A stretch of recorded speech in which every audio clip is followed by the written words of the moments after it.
الجريدة النهائي من يقترب بيتكوفيتش من الكشف عن قائمة المنتخب التي ستخوض المونديال وسط ترقب كبير من الجماهير الجزائرية حول الأسماء التي ستكون حاضرة في القائمة النهائية. رغم وجود أسماء شبه مؤكدة في القائمة بالنظر إلى ثباتها في المباريات الأخيرة، لكن تبقى بعض الخيارات محل نقاش، خاصة مع وفرة الحلول لبعض المراكز.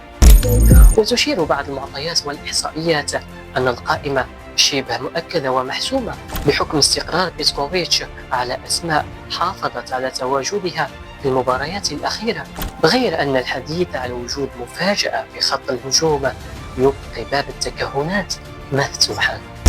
وبالتالي في رأيك من يستحق التواجد في القائمة النهائية، ومن سيكون مفاجأة خط الهجوم في المنتخب الجزائري في المونديال؟ الجريدة